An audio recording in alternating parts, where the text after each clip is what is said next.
¿Qué tal, queridos hermanos? Es una alegría encontrarnos para abrir la palabra de Dios.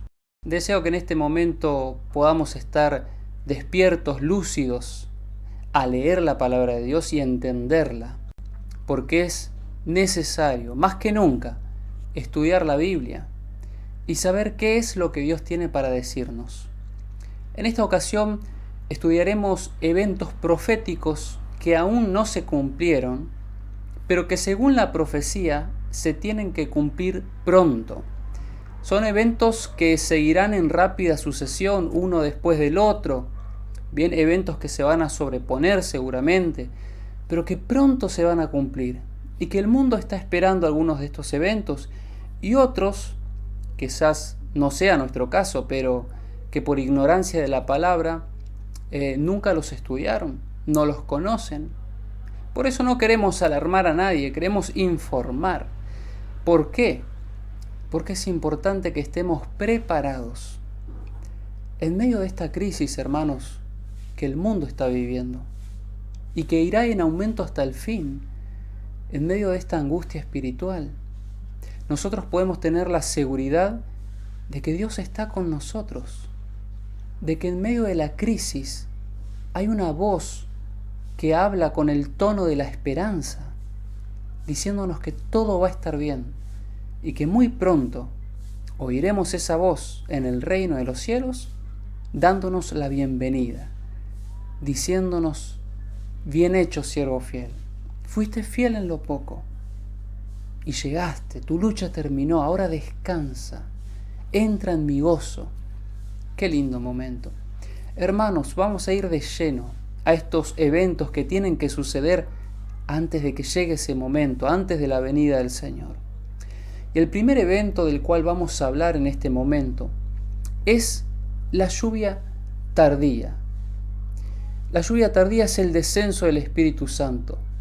Este es el primer evento que vamos a ver de los 7, porque son 7 eventos proféticos que están por cumplirse. Y el primero, como dijimos, es la lluvia tardía,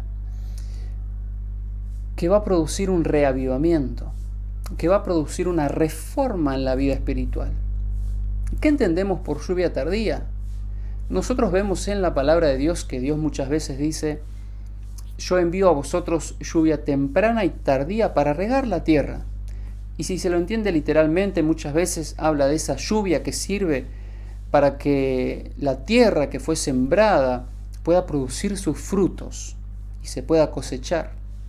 ¿Cuán necesaria? Pero cuán necesario para nosotros es el descenso del Espíritu Santo. Y vamos a ver en la profecía que está esta profecía, que se habla de una lluvia temprana que ya ocurrió en el Pentecostés, pero luego al final de los tiempos habrá una lluvia tardía. La lluvia temprana, el poder del Espíritu Santo sirvió para ayudar a los hombres a sembrar la semilla de la verdad. La lluvia tardía servirá para recoger el fruto, para cosechar. Qué lindo momento. Y de esa manera también estaremos terminando la predicación en el mundo. Pero vamos a ir a la palabra de Dios, queremos verlo en la palabra. En el libro de Joel, capítulo 2, 28 al 31, dice: y después de esto derramaré mi espíritu sobre toda carne, y profetizarán vuestros hijos y vuestras hijas, vuestros ancianos soñarán sueños, y vuestros jóvenes verán visiones. Y también sobre los siervos y sobre las siervas derramaré mi espíritu en aquellos días. Y daré prodigios en el cielo y en la tierra, sangre y fuego y columnas de humo. El sol se convertirá en tinieblas y la luna en sangre antes que venga el día grande y espantoso de Jehová. A mí me gustaría que podamos prestar atención a estos eventos. Antes de que venga el día del Señor, Dios derramará su espíritu sobre toda carne. Antes de los fenómenos naturales hay un derramamiento del Espíritu Santo. ¿Por qué es necesario que terminemos la predicación? Necesitamos el poder de Dios. Queridos hermanos, este evento profético se suplantó por un invento humano. Saben que hay un solo medio que Dios escogió para salvar a la humanidad: la predicación del arrepentimiento de los pecados y la aceptación de su Hijo para tener vida eterna. Pero el poder que tenía que acompañar este mensaje, que era el poder del Espíritu Santo, fue suplantado por un espíritu de emoción, de sentimientos. Y en lugar de predicar con fervor el mensaje celestial, se suplantó por una charla motivacional desde los púlpitos. Nosotros necesitamos el poder del Espíritu Santo para terminar la obra en nuestro mundo y finalmente irnos a casa. Pero para tener el Espíritu Santo hay que pedirlo en oración. El pueblo tiene que humillarse delante del Señor y Dios derramará su Espíritu sobre toda carne, como lo dice su palabra. Vamos a ver otro versículo más que habla sobre el derramamiento del Espíritu Santo. Hechos, capítulo 3, 19 y 20, dice lo siguiente: Por tanto, arrepentíos y convertíos, para que vuestros pecados sean borrados, a fin de que tiempos de refrigerio vengan de la presencia del Señor, y Él envíe a Jesús, el Cristo designado de antemano para vosotros. Para recibir el Espíritu Santo, los tiempos de refrigerio, es necesario que en el corazón del hombre haya un arrepentimiento de los pecados, una conversión. Hermanos, no podemos recibir si no obedecemos. Dice la palabra que Dios dio el Espíritu Santo a los que obedecen. Y si queremos que vengan esos tiempos de refrigerio para que luego Dios envíe a Jesús, porque Jesús aún no vino, porque aún no vino el tiempo de refrigerio, porque aún no vino la lluvia tardía, porque aún no hemos realizado la cosecha final, pero para eso tenemos que preparar nuestro corazón. Y es por eso que esta lluvia tardía viene acompañada de un reavivamiento y de una reforma. Seguramente has escuchado muchas veces que se necesita un reavivamiento y una reforma. Y yo quiero hablarte de eso también. Porque reavivamiento, hermanos, es vivir, es revivir. Estamos en una época donde hay muertos espirituales, donde aquellos que profesan seguir a Jesús nunca han experimentado una relación íntima, personal con Cristo. Como aquel hijo pródigo, los cristianos necesitan revivir a la muerte espiritual. Tienen que vivificarse las facultades del corazón, de la mente. Tenemos que revivir. Y tiene que haber un cambio de conducta, una reforma en la vida. Una reforma en mi manera de pensar, de ver la vida. Una reforma en mi manera de sentir. Una reforma en mis intereses, en mi atención. Yo tengo que vivir con la mirada puesta arriba. Necesitamos experimentar un reavivamiento y una reforma, pero eso no es posible si no pedimos a Dios por el Espíritu Santo. Mi esfuerzo personal, mi voluntad, tiene su esfera, pueden causar algo, pero solo el Espíritu de Dios puede darme vida. Es el agua de vida del cual Jesús le hablaba a la mujer samaritana, el Espíritu Santo. Con el Espíritu Santo nosotros podremos realizar el segundo evento profético que vamos a ver a continuación. Y vamos a ir también a la palabra de Dios para ver este evento profético. La predicación mundial. El Evangelio tiene que ser llevado a los rincones de la tierra. Dice así la palabra de Dios. Y será predicado este Evangelio del reino en todo el mundo, para testimonio a todas las naciones, y entonces vendrá el fin. Mateo 24, 14. Aquí Jesús dice que será predicado el Evangelio del reino. ¿Saben cuál fue la predicación de Jesús? Arrepentíos. Arrepentíos de los pecados. Creed en el Evangelio. Esa fue la predicación de Jesús. ¿Cuál fue la predicación de Juan el Bautista? Arrepentíos. Para que Dios perdone los pecados. ¿Cuál fue la predicación de Pedro en el Pentecostés? Y de Juan, arrepentíos. Convertíos para que sean borrados vuestros pecados. La predicación, hermanos, siempre fue arrepentíos. Es necesario, hermanos, que abandonemos toda inclinación al pecado. El pecado que está manteniendo a la cristiandad en un estado de tibieza espiritual debe ser quitado del corazón. Toda raíz de amargura que provoca la desunión del pueblo de Dios. Toda cizaña que es una obra del Señor, Dios quitará la cizaña de entre el trigo. Dios quitará a los infieles de entre los fieles. Pero aquellos que queremos ser parte del pueblo de Dios hasta el día final, necesitamos arrepentirnos hasta del último pecado, del último pensamiento, de ese hábito nocivo que está dañando nuestra relación con Dios, de esa inclinación, de esos pensamientos, de esos malos deseos. Un arrepentimiento. Entonces ahí podremos predicar al mundo: arrepiéntanse. No solo con las palabras, sino con el ejemplo. Y esto es algo que todos debemos procurar, que no haya ninguna mancha en nuestros corazones, para que la voz del Señor pueda fluir por nuestra alma y alcanzar a los perdidos. Ese es el segundo evento profético que tiene que ocurrir en nuestro mundo, la predicación mundial. Dice así la palabra de Dios, Mateo 28, 19 y 20. Por tanto, id y haced discípulos a todas las naciones, bautizándolos en el nombre del Padre, del Hijo y del Espíritu Santo, enseñándoles que guarden todas las cosas que os he mandado. He aquí yo estoy con vosotros todos los días, hasta el fin del mundo. Amén. Antes de irse, Jesús dejó la gran comisión. Id. Esa palabrita, id. Necesitamos ir. Necesitamos predicar. Pero para eso hay que ir. Hay que tomar la iniciativa de comenzar, de mover mis pies, mis labios, mis manos a favor de la causa del Señor. Ir y predicar el Evangelio a todo el mundo, a todas las naciones. Dios no solo quiere que le hables a tu círculo familiar, que es el primer deber, hablarle a mi familia, sino que quiere que alcances también a los vecinos. ¿Y qué más?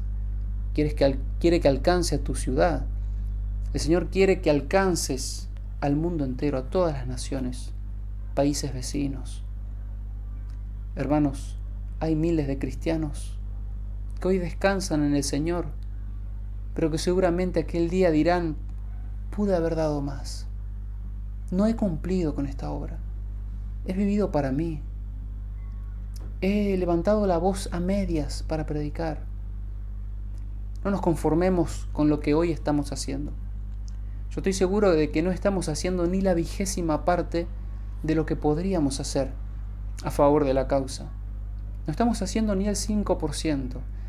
Si todos empleáramos nuestras fuerzas para la predicación ya hubiera terminado y Cristo hubiera regresado para llevarnos. Pero aún como no se predicó a todo el mundo, aún no vino el fin, porque será predicado este Evangelio del Reino a todo el mundo, por testimonio a todas las naciones, y entonces, recién entonces ahí, luego de que se predica a todo el mundo, viene el fin. Es por eso que la predicación mundial es el segundo evento que aún no se cumple, pero estoy convencido de que pronto se cumplirá. Pronto como pueblo despertaremos, utilizaremos todos los medios que tenemos al alcance para predicar. Pongamos ganas, hermanos, voluntad. Pidamos a Dios por el poder de su Espíritu y veremos grandes cosas, ¿saben? Vamos a ir al tercer evento, porque este tercer evento que está por cumplirse es muy bravo y tendríamos que dedicarle más tiempo también. Dice así la palabra de Dios: la imposición contraria a la ley de Dios. Habrá una imposición por parte de los gobiernos del mundo que será contraria a la ley del Señor. Y allí tendremos que tomar una decisión. O estamos con el Señor o no lo estamos. Vamos al libro de Apocalipsis, capítulo 13, versículos 16 y 17. Y hacía que todos, pequeños y grandes, ricos y pobres, libres y esclavos, se les pusiese una marca en la mano derecha o en la frente, y que ninguno pudiese comprar ni vender, sino el que tuviese la marca o el nombre de la bestia o el número de su nombre. Aquí tiene que haber sabiduría, hermanos. No nos dejemos llevar por nuestras conclusiones de la palabra de Dios. Leamos, simplemente leamos. Pidámosle a Dios que nos ayude a entender. ¿Saben que bestia en las profecías simboliza reino poder, un poder mundial. Y esto aparece en el libro de Daniel, cuando el ángel explica a Daniel, y cuando Daniel explica a Nabucodonosor. Las 4 bestias son 4 reinos. Hermanos, bestia es reino, es poder. Y esta bestia impone cosas. Y finalmente parece que los gobiernos le presten el oído a esta bestia, porque se hace una imposición a la humanidad, parecido a lo que fue con el asunto de la vacuna. Ustedes vieron cómo salió la vacuna, y de un momento al otro no fue obligatoria, pero fue, ¿cómo decirlo? Fue optativa con amenazas. Es decir, si no quieres ponerte la vacuna, no te pongas la vacuna, pero no vas a poder comprar ni vender. No podrás entrar a lugares para comercializar. Y algo así será la marca de la bestia. Una imposición del Estado que te prohíba, en el caso de que vos rechaces esa ley, no vas a poder comprar, no vas a poder vender, entrar, porque seguramente haya alguna identificación para aquellos que aceptaron esta marca, que aceptaron esta ley que le parece buena. Y esta ley es contraria a la ley de Dios. Porque todo lo que viene de la bestia, o del libro de Daniel, del cuerno pequeño, es contrario a la ley de Dios. Lo vemos en el libro de Daniel, también vamos a leerlo. Daniel 7:25. Y hablará palabras contra el Altísimo, y a los santos del Altísimo quebrantará, y pensará en cambiar los tiempos y la ley, y serán entregados en su mano hasta tiempos y medio tiempo. ¿Saben qué? Los poderes mundanales siempre quieren cambiar la ley de Dios. La ley es el fundamento del gobierno de Dios. Si el fundamento es quitado, hermanos, se desarma todo. Y es por eso que Satanás trabaja a través de los gobiernos para impulsar leyes que le compliquen la vida al cristiano, para decírtelo de una manera más sencilla, para que te compliquen tu estadía en el mundo y que finalmente puedas ser perseguido por no obedecer las leyes del Estado. Esta ley que saldrá al final del tiempo como imposición será contraria a la ley de Dios. Y gracias a las profecías yo te puedo decir con seguridad cuál será esa ley. Hoy vas a ver aquí, quizás te vas a enterar, quizás lo sabías, pero hay una ley que ya fue cambiada. Y esto es muy parecido a lo que pasó en el tiempo de Daniel. Te lo quiero explicar para que podamos entenderlo. En el tiempo de Daniel, cuando estaba el rey Nabucodonosor, el rey sacó una ley que impuso a los ciudadanos. Esa ley era adorar a la estatua de oro. Ustedes recuerdan bien esta historia. Todo aquel que no adore a la estatua de oro será arrojado en un horno de fuego. Esa ley era contraria a la ley de Dios, porque el mandamiento número 2 dice: no adorarás imágenes, no te inclinarás a ellas, adorame solo a mí, dice Dios. Y cuando los amigos de Daniel escuchan de esta imposición de adorar a una bestia, yo estoy seguro que fueron al mandamiento de Dios y dijeron: o obedecemos a Dios, que nos dice que no adoremos, o obedecemos al Estado, que dice que adoremos una imagen. ¿Qué hacemos? Se quedaron de pie, no adoraron. Hermanos, está por sonar la trompeta, los instrumentos musicales, para que el mundo adore a la bestia, para que el mundo guarde una ley contraria a la ley de Dios. Esto está por ocurrir, hermanos. Y déjame decirte cuál será esa ley, porque el poder, el único poder que cambió los mandamientos de Dios, reconoce que los cambió. Y este poder se pone por encima de la Biblia y lo reconoce. Porque yo voy a tomar una cita de este poder. No es una acusación externa. Es una evidencia interna de este poder, de que trastocó la información, cambió la ley de Dios y finalmente impondrá una ley en contra de la ley de Dios. Vamos a verlo en la siguiente cita. La prueba del poder que cambió la ley. Dice así: por supuesto, la Iglesia Católica afirma que el cambio, sábado al domingo, fue su acto. Y el acto es una señal de su autoridad eclesiástica en asuntos religiosos. La otra cita dice: el domingo es nuestra marca o la autoridad. La iglesia está por encima de la Biblia. Y esta transferencia de la observancia del sábado es una prueba de este hecho.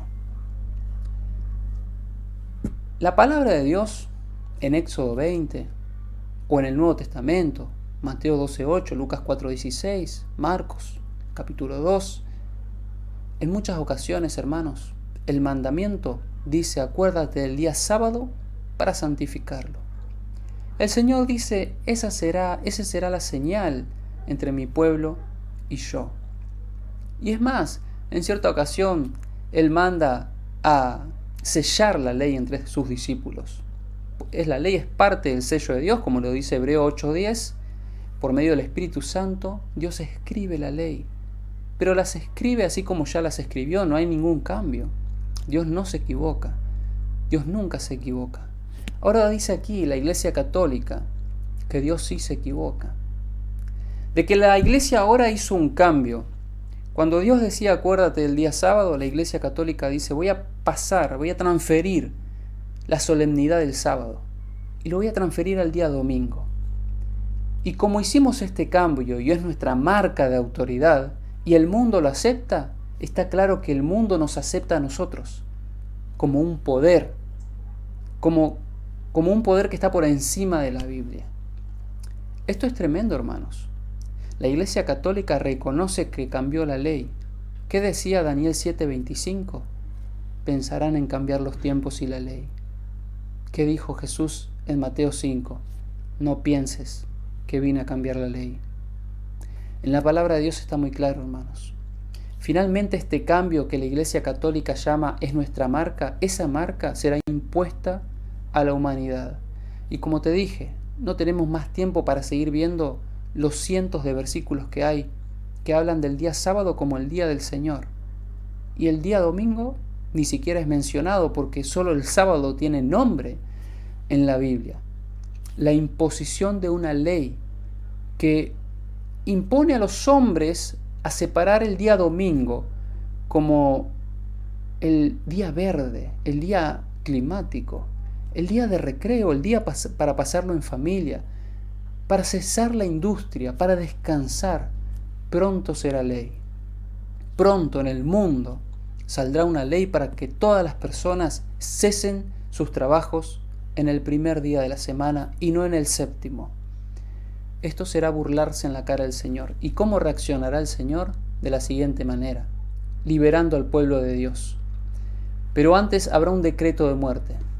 Hermanos, el punto 4 es el decreto de muerte que sale porque hay una minoría, hay un grupo que se resiste a separar el domingo como el día del Señor, el día santo. Hay un grupo que dice, en la Biblia dice día sábado, y yo voy a obedecer a Dios antes que a los hombres. Entonces, finalmente saldrá un decreto de muerte para aquellos que sean leales a Dios. Así como el decreto que salió en el tiempo de Darío, que echaron a Daniel al foso de los leones, pero no le pasó nada. Saldrá un decreto para los hijos de Dios que quieran obedecer a Dios. Lo veremos también en la palabra de Dios. Apocalipsis 13:15. Y se le permitió infundir aliento a la imagen de la bestia, para que la imagen hablase e hiciese matar a todo el que no la adorase. En este punto hay que prestar más atención, porque el que hace matar, el que quiere matar, no es la bestia, no es el papado, no es el papado a través de la Iglesia Católica, es la imagen. Una imagen es algo parecido, y lo que está por ser parecido es un conjunto de religiones que aceptan el mandamiento del papado. Este mandamiento que el papado impuso, el domingo como día del descanso, será aceptado por muchos protestantes.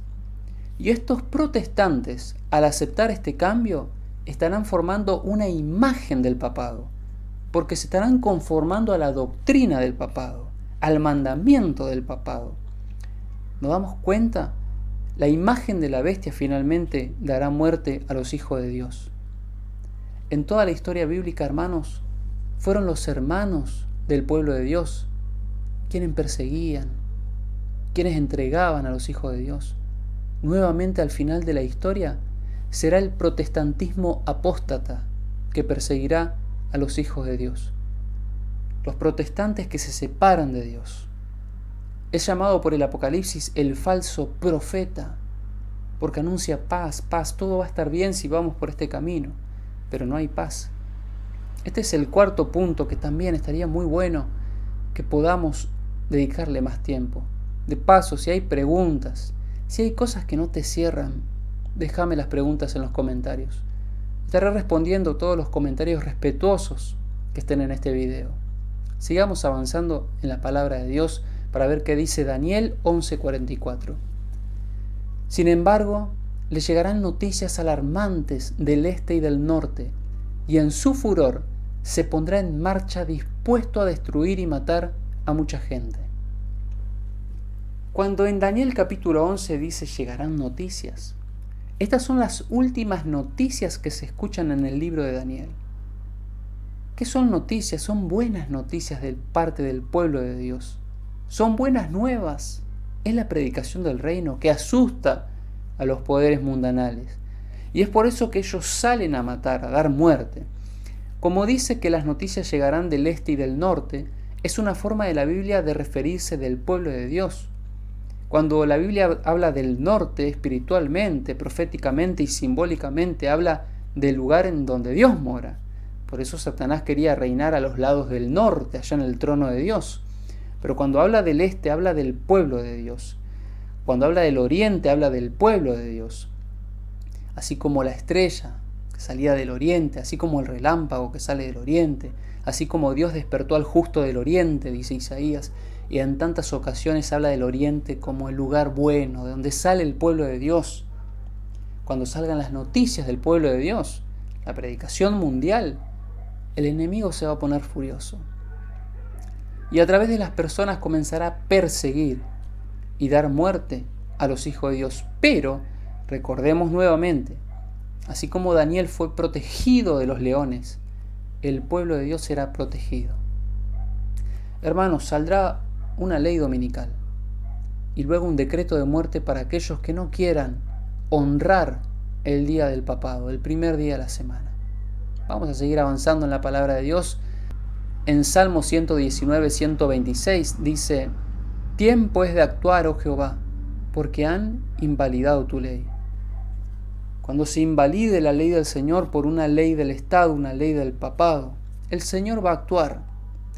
¿Saben qué? Dios actúa cuando tocan su ley, cuando tocan el fundamento de su gobierno.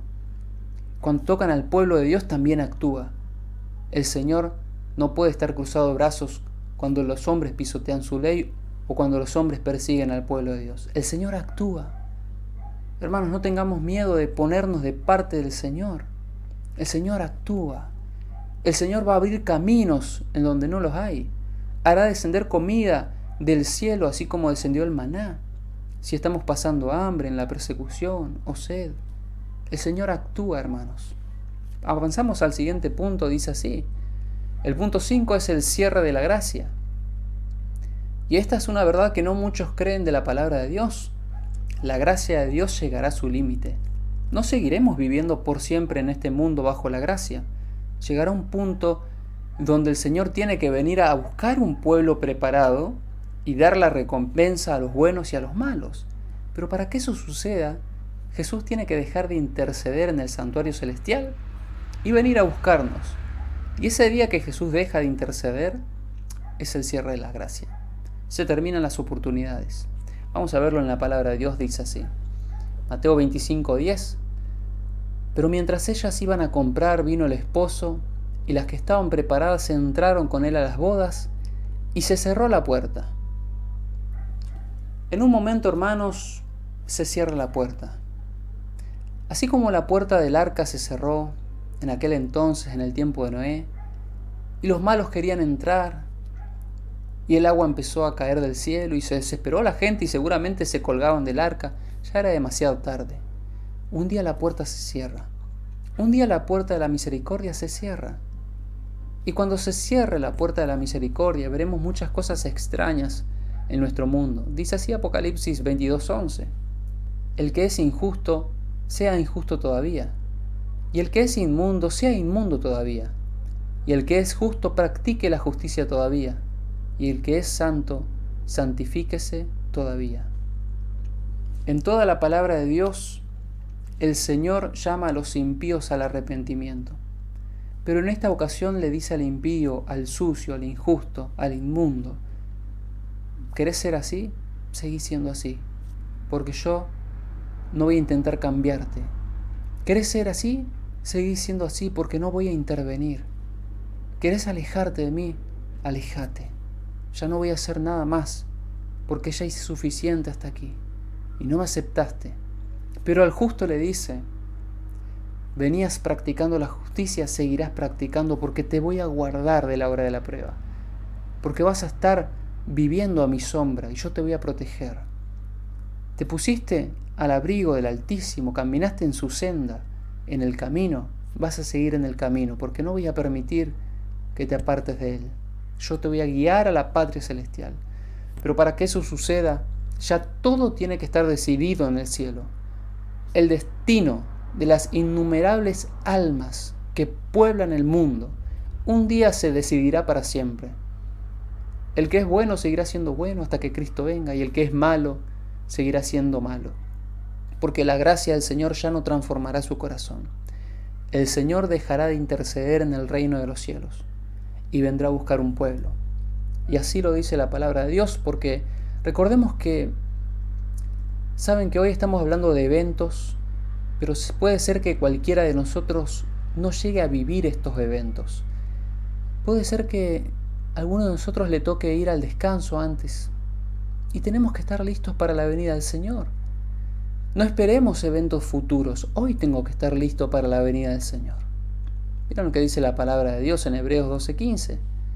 Mirad bien de que nadie deje de alcanzar la gracia de Dios, de que ninguna raíz de amargura brotando cause dificultades, y por ella muchos sean contaminados. Hermanos, prestemos atención. Hay gente que está dejando de alcanzar la gracia de Dios. Para alguna gente, la gracia se está terminando, no porque sea un recurso que se va agotando, sino porque la gente no quiere saber nada con la gracia. Deja de alcanzar la gracia por su conducta errónea continua, por su conducta pecaminosa, constante, presuntuosa.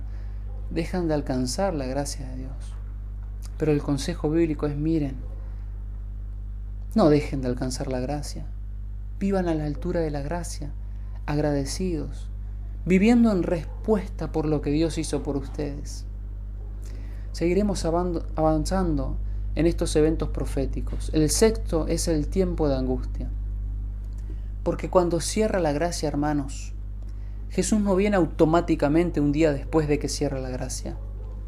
Los hombres seguirán viviendo. ¿Ustedes se recuerdan cuando cerró la puerta del arca? Pasó una semana entera y no llovía. Y yo digo, ¿por qué no llovió en el mismo instante que se cierra la puerta? Pasó una semana para probar a los que estaban adentro. Y Noé siguió confiando de que iba a llover. Y los de afuera, en esa semana, se seguían burlando.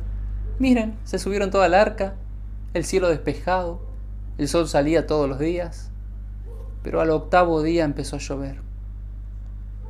Y se vio el contraste, los de afuera los burladores y los de adentro los fieles. Este contraste se va a ver en el tiempo del fin. Cuando cierre la gracia, buenos y malos seguirán viviendo juntos, como si no pasó nada. Los fieles seguirán siendo fieles, buscando a Dios, y los malos seguirán en esa conducta pecaminosa. Pero cierto día, en las nubes de los cielos aparecerá la señal del Hijo del Hombre. En ese momento mucha gente se va a lamentar, pero también los hijos de Dios dirán: este es nuestro Dios, le hemos esperado, Él nos salvará. Hermanos, se viene un tiempo de angustia, un momento de angustias en el mundo. Este momento irá en aumento hasta el fin, la angustia será cada vez más grande. Vamos a verlo en la palabra de Dios. Daniel 12:1.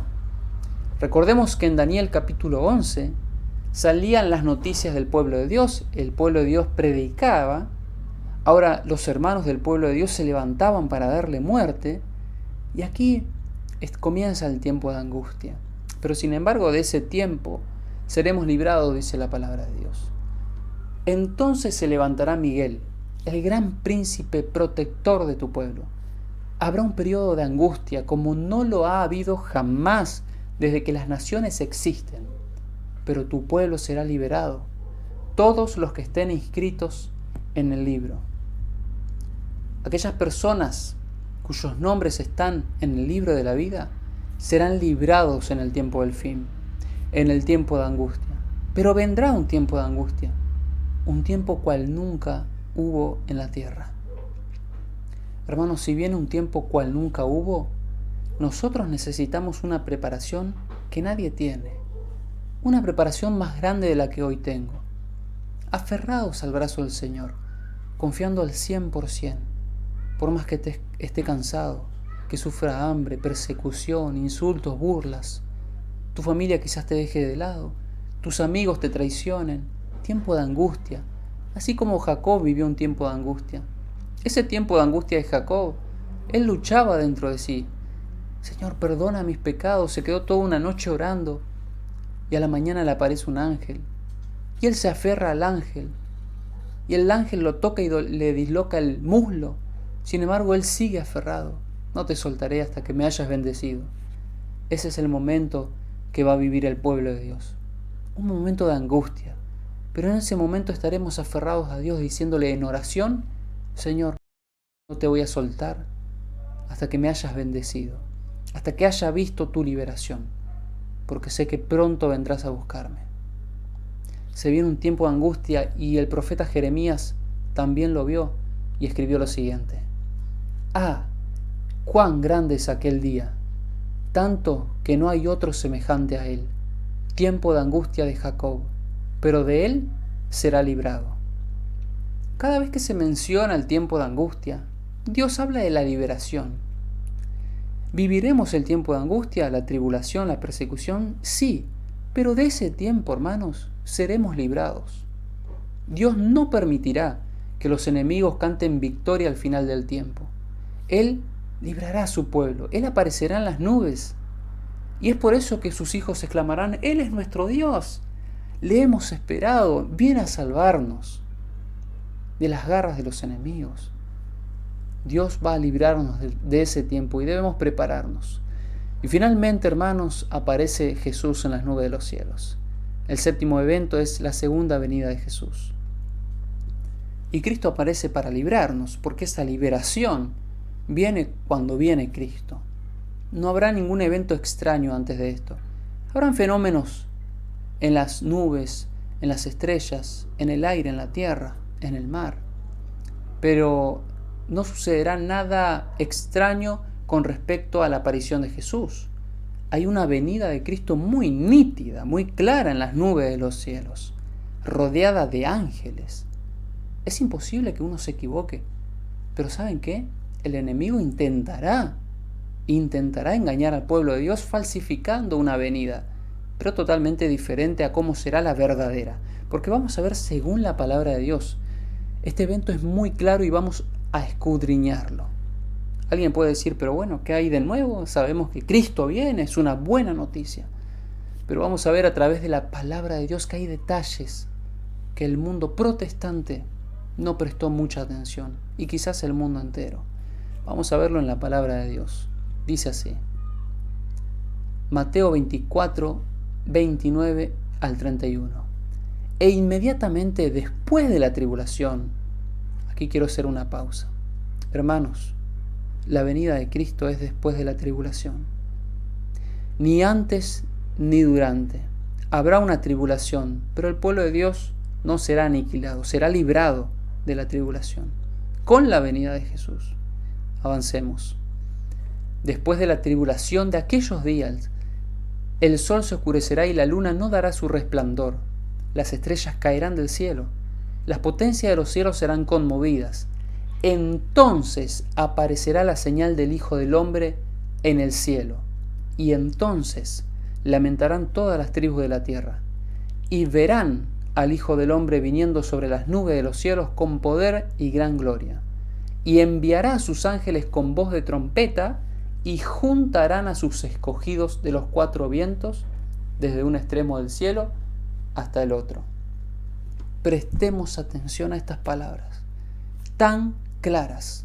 Después de la tribulación aparecerá la señal del Hijo del Hombre. ¿Dónde? En el cielo. Él vendrá en las nubes de los cielos con gran poder. Y cuando Él viene, dice que enviará a sus ángeles a recoger a los escogidos. O sea, ¿dónde están los escogidos? Esperándolo, hermanos. El pueblo está esperando la venida de Cristo.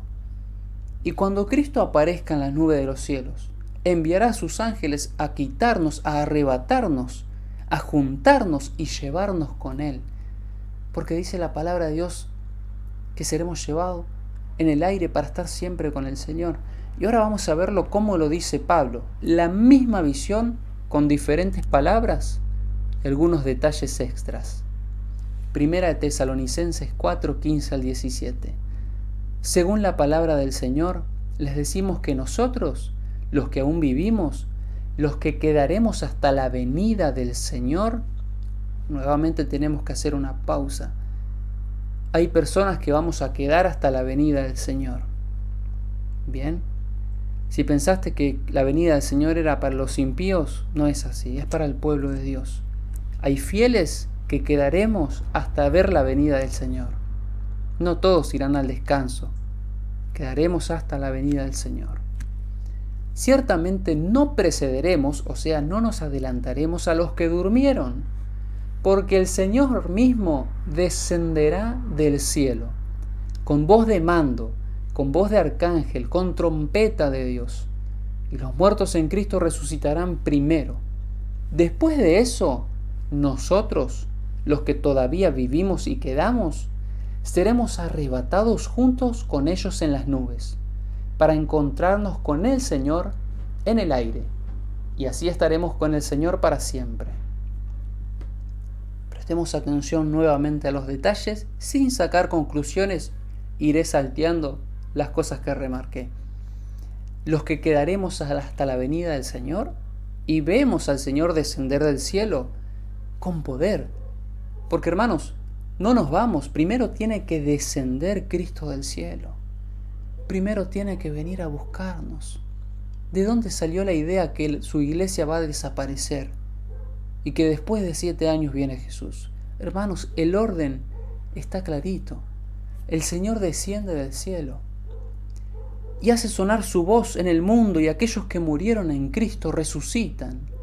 Y después de que ellos resuciten, seremos arrebatados juntos con ellos, con los muertos en Cristo. No puede haber resurrección si no hay venida de Jesús. Jesús tiene que venir. Los muertos tienen que resucitar.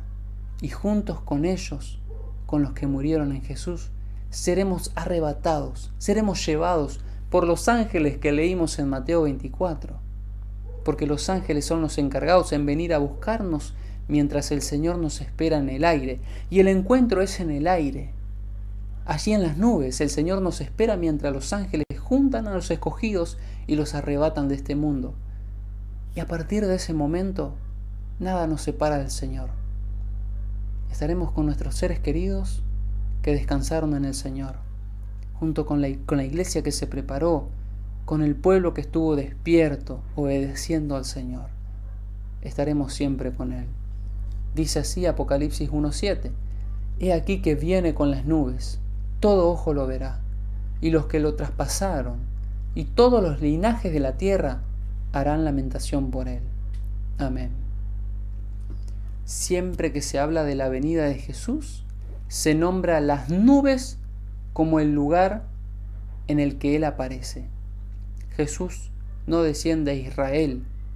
Jesús no desciende en Estados Unidos, no desciende en Roma, en Rusia. Jesús aparece en las nubes de los cielos. Todo ojo lo ve, no hace falta que mi vecino golpee las manos y me llame y me diga: Misael, me parece que Jesús está en las nubes. Todo ojo lo verá. Será un evento tan grande, tan impresionante. Así como un relámpago ilumina la tierra, así como el fulgor, como resplandece, y no hace falta que nadie me avise, parece que alguien toma una foto desde el cielo. Así será la venida de Jesús, muy nítida, iluminará este mundo oscuro. El rostro del Señor será más fuerte que el sol. ¿Cómo no llamar la atención? Pero sus hijos podrán verlo. Sin embargo, los malos, el linaje de los malos, lo van a contemplar y se van a lamentar. Porque no se prepararon. Porque no creyeron. Porque obedecieron a los hombres antes que a Dios. Y es por eso, hermanos, que necesitamos prepararnos para estos 7 eventos. No tocamos ningún evento, ningún fenómeno natural, ¿se dieron cuenta? Porque estuvimos hablando de otro aspecto de los eventos. Los que nosotros tenemos que cumplir y los que se tienen que cumplir por medio del poder del Señor cuando Él aparezca. Pero es deber de nosotros pedir por el Espíritu Santo. Pedir para que Dios nos ayude a predicar el Evangelio. También prepararnos para las imposiciones del gobierno. Cuando llegue esa ley contraria a la ley de Dios, ¿obedeceré a Dios o a los hombres? Hermanos, con sinceridad mi alma, ¿cómo quisiera que llegue ese momento y nosotros podamos estar preparados, fieles, listos para la venida de Jesús, de pie cuando Cristo se manifieste, con nuestra vida arreglada, con nuestra familia preparada, con nuestra iglesia lista para recibir al Señor? Sin embargo, el mundo se lamentará. Muchos son los que entran por la puerta ancha, persiguiendo los deseos de este mundo, y son pocos los que hallan la vida entrando por la puerta estrecha. Mi deseo, hermanos, es que no nos dejemos de mover por ningún viento de doctrina. Hermanos, este es el momento que tenemos que estar unidos, haciendo el bien, viviendo por fe. Yo espero que podamos realizar la preparación necesaria. Y quiero invitarte a hacer una oración para terminar este video, este momento. Vamos a orar. Querido Padre que estás en los cielos, hemos visto, Señor, que según tu palabra hay una serie de eventos, Señor, que se tienen que desarrollar en nuestro mundo. Y, Señor, queremos estar listos para ese momento. Tú sabes, Señor, que hablo con la sinceridad de mi corazón en este momento, que quiero estar listo y quiero que mis hermanos estén listos. Si hay alguna raíz de amargura en el corazón, Señor, si hay algo que tenemos que resolver pronto, ayúdanos, Señor. Nosotros necesitamos el poder de tu Espíritu Santo y te lo pedimos, te lo imploramos, Señor, para que cada persona esté lista para ser fiel a tus mandamientos, Señor. Que seamos ese pueblo paciente que guarda los mandamientos y que tiene la fe de Jesús arraigada en el corazón, en la conducta, Señor. Por medio de tu Espíritu, Señor, que se cumpla el nuevo pacto en nuestras vidas. Queremos tener tu ley escrita en nuestra mente y en nuestro corazón y estar listos. Bendice a cada persona que hoy tuvo la intención de enterarse, de informarse sobre estos eventos, y que aquel día nos encontraremos en el reino de los cielos. Podamos dar gracias, Señor, por todo lo que hiciste por nosotros, porque queremos vivir en respuesta a tu gran amor. Te lo pedimos en el nombre de Jesús. Amén.